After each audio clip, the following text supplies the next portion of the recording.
Assalamualaikum warahmatullahi wabarakatuh. Apa kabar anak-anak bapak semua?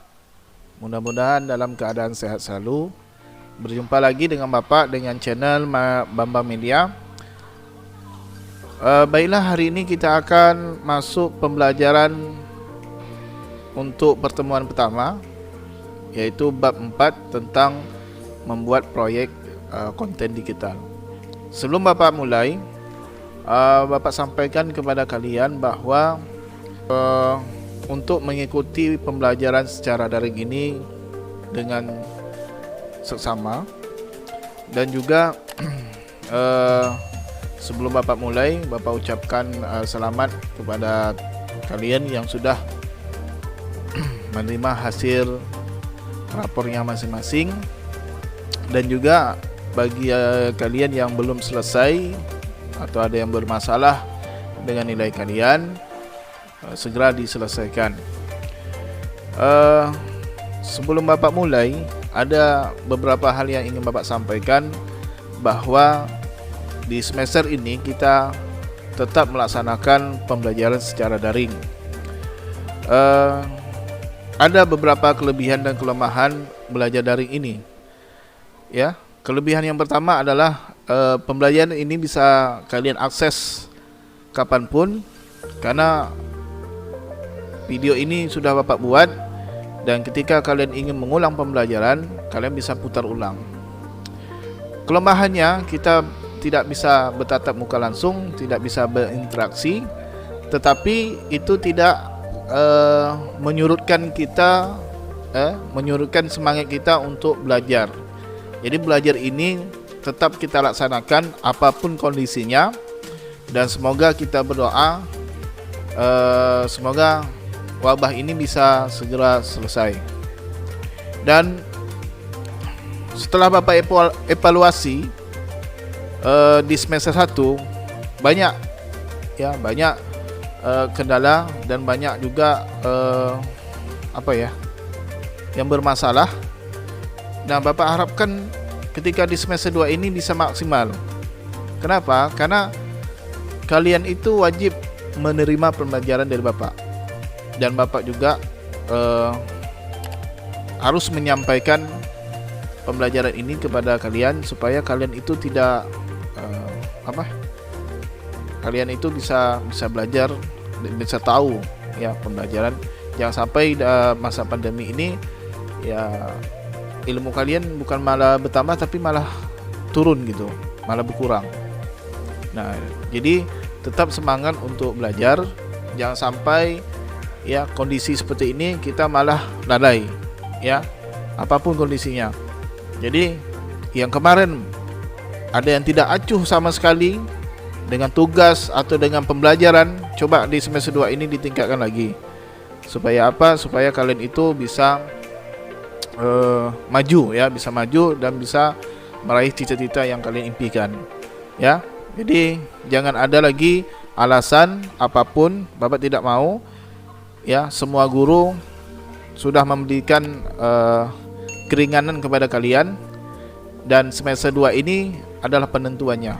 Jika kalian tidak acuh juga, maka bisa dikatakan nilai kalian tidak akan sempurna, dan mam cakap bisa jadi kalian tidak naik kelas. Jadi tolong diperhatikan baik-baik supaya ini bisa menjadi pelajaran dan pengalaman kita untuk di masa yang akan datang. Baiklah, kita masuk ke pembelajarannya. Hari ini bapak menjelaskan bab 6. Jadi mohon maaf kemarin ketika bapak live, bapak salah menyebutkan babnya, bukan bab 4 tetapi bab 6. Dan video ini bapak buat untuk kalian juga yang tidak maksimal, ya, ketika bapak menjelaskan kemarin. Tapi apapun kondisinya, bapak usahakan agar kita bisa belajar semuanya, ya. Minggu depan insyaallah kita akan live lagi. Bapak mau kalian itu aktif, jangan hanya melihat sebentar, mengisi absen, udah itu keluar, ya. Sama seperti kemarin, Bapak buat video pembelajaran, hanya beberapa orang yang memperhatikannya atau yang menontonnya. Ya, dari yang subscribe channel Bapak juga sedikit. Ya, Bapak bukan mencari apa-apa ya, tapi ini dibuat untuk kalian juga, ya. Oke, kita lanjutkan pembelajaran kita pada hari ini. Bab 4, membuat proyek konten digital. Nah, pada bab pada bab 6 ini kita akan praktek bagaimana cara menggunakan pengolah angka dan pengolah kata. Nah, untuk itu hari ini Bapak jelaskan dulu apa itu pengolah kata dan pengolah angka. Membuat dokumen pengolahan kata dan angka. Pengolah kata, ya, atau yang disebut dengan word processing, merupakan sebuah program yang biasa digunakan untuk melakukan pengolahan kata. Contohnya Microsoft Word, Notepad, Woodpad, Woodstar, OpenOffice ORD, Writer, Word Online atau Office Online, dan lain sebagainya. Nah, pada kali ini kita akan membuat dokumen sederhana menggunakan salah satu program yang tersebut di atas, yaitu Microsoft Word 2010. Jadi kita akan membuat dokumen menggunakan Microsoft Word. Nah, ini langkah-langkah yang pertama.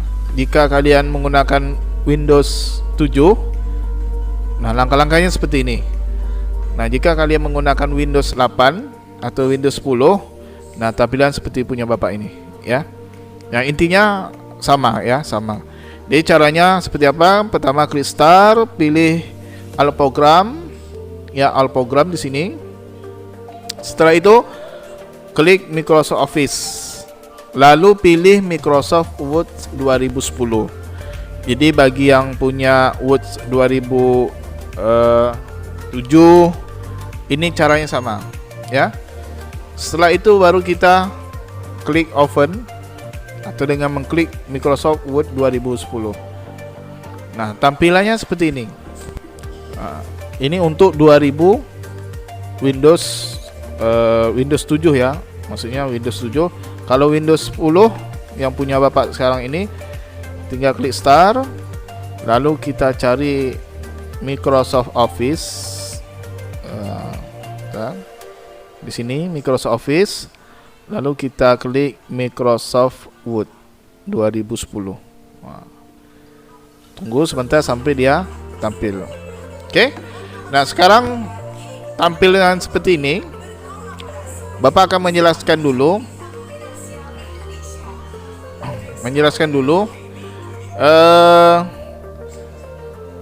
Ini tampilan dari Microsoft Word, ya, di mana bagian atas ada File, Home, Insert, Backlight, Reference, Mailing, Review, dan View. Nah, di bagian bawah ini ada Toolbar. Yang di bagian atas ini namanya Menu Bar. Toolbar itu dia terdiri dari icon-icon atau gambar-gambar kecil. Ada paste, ada gambar gunting, ada gambar sapu, ada Time New Roman, jenis huruf, ukuran huruf, ya, bold untuk membesarkan huruf, miring huruf, dan membuat garis bawah huruf. Terus ada juga sini A kecil, A besar, ada warna, dan rata kiri, kanan, tengah, kiri, kanan, dan sebagainya. Terus di bagian bawah ada namanya line. Line ini untuk mengatur dari batas kertas. Ini ada line-nya di bagian atas, ini namanya top. Kalau ini bagian bawah namanya button. Nah, bagian kirinya nama apa? Left. Yang bagian kanannya apa? Right. Nah, ini garis atau line. Ini batas dari kertas, ya. Jadi ini Bapak jelaskan dulu supaya kalian paham, dan insya Allah minggu depan kita akan langsung masuk ke Microsoft Word-nya, ya. Ini pada bagian ini yaitu di menu bar fake layout. Ini untuk mengukur ukuran kertas. Artinya ketika kita ingin mengetik atau membuat dokumen, yang pertama yang harus kita lakukan adalah mengatur ya ukuran kertasnya. Di sini ada margin, ini batas ya, margin itu batas. Ada top, left, bottom, right. Ini dibuatnya sama 2,54 semua. Nah, pada paper ya, ini jenis kertas. Jenis kertas ini ada dua, kertas panjang atau legal, kertas pendek atau AVS. Jadi ada dua ukurannya. Nah, setelah itu klik OK. Nah, terus untuk untuk huruf di sini ada bagian home, area black. Ini ukuran huruf. Nah, bentuknya seperti ini. Nanti untuk lebih jelasnya minggu depan kita praktek sekaligus Bapak jelaskan menu-menu yang ada di Microsoft Word sesuai dengan fungsinya. Minimal kalian sudah bisa membuat sebuah dokumen sampai bisa mencetak atau ngeprint ya. Nah, selanjutnya kita akan masuk ke pengolah angka. Pengolah angka ini atau yang disebut dengan spreadsheet atau juga disebut dengan Microsoft Excel merupakan sebuah program yang biasa digunakan untuk melakukan pengolahan pengolahan angka. Menggunakan spreadsheet yang terdiri dari baris dan kolom untuk mengeksekusi perintah. Nah, contohnya apa? Microsoft Excel, Start Office Calc, KS Spreadsheet, Open Office Calc, Genome, Gnumeric, Lotus 123 dan Excel Online dan lain sebagainya.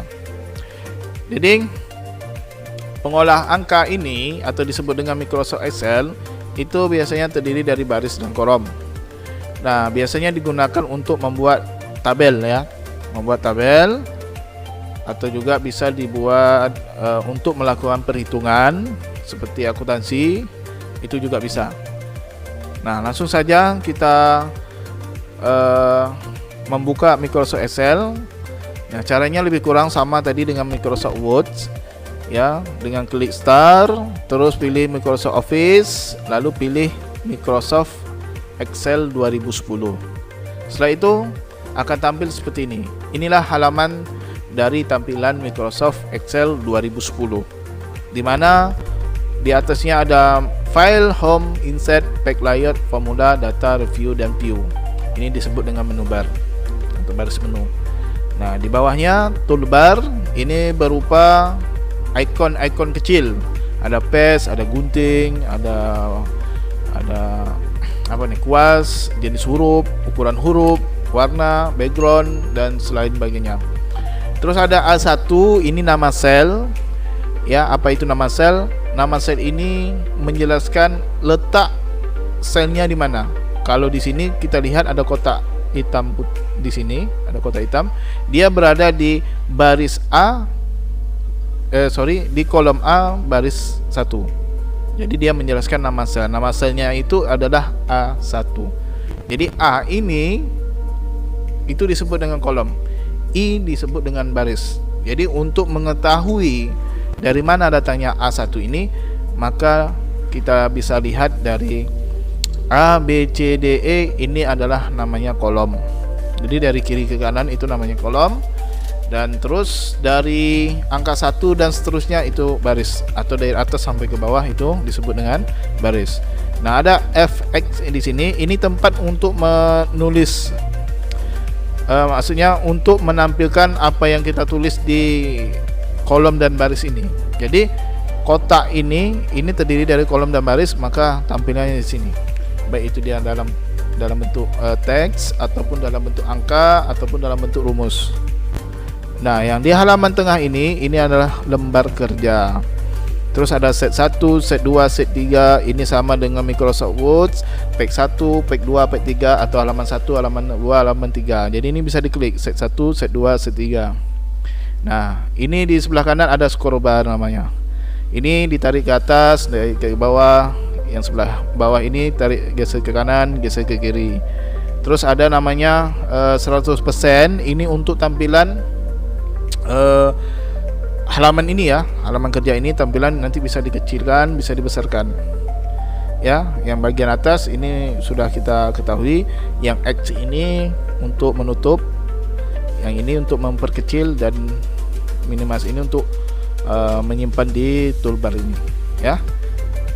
Nah, untuk membuat dokumennya sama seperti tadi Bapak contohkan seperti ini. Kita membuat sebuah tabel di mana ada nomor, kelas, waktu, jumlah peserta, laki-laki, perempuan, dan jumlah.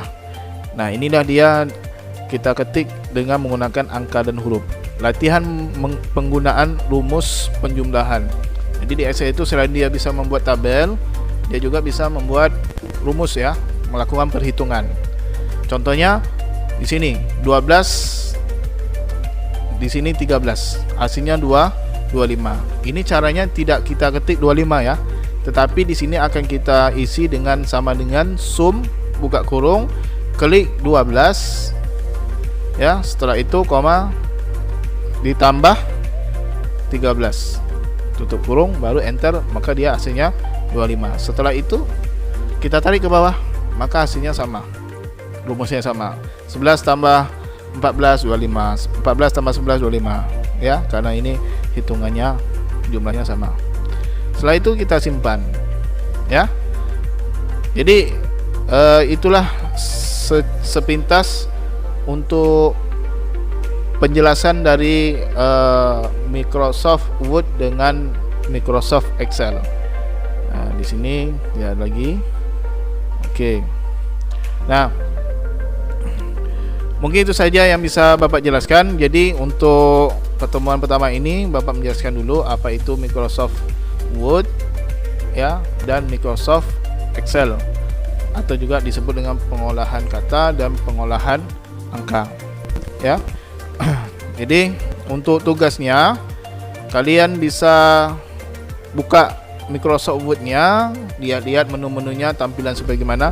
Insyaallah minggu depan minimal kita bisa membuat satu dokumen dengan fungsi beberapa menu baris ini dan toolbar yang kita gunakan ya. Mudah-mudahan kalian minggu depan bisa mengikutinya, dan jangan lupa sediakan laptop ya, satu ya. Kalau nggak ada laptop gimana Pak? Bapak sarankan agar kalian bentuk kelompok ya, 3 sampai 5 orang di sini, 3 sampai 5 orang. Nah, nanti akan ada tugas, akan tugas nanti yang akan berikan, tapi tugasnya minggu depan ya. Minggu depan sudah Bapak jelaskan tentang Microsoft Word, baru kalian kerjakan. Kalau boleh minggu depan kita belajar secara live, kalian sudah membuat kelompoknya masing-masing, terserah ya, minimal 3 maksimal 5 orang. Mungkin itu saja yang bisa Bapak jelaskan, lebih kurang Bapak mohon maaf ya. Tetap jaga kesehatan dan tetap belajar ya, jangan tidak belajar ya. Mungkin itu saja yang bisa Bapak sampaikan, lebih kurang Bapak mohon maaf. Bapak akhiri dengan assalamualaikum warahmatullahi wabarakatuh.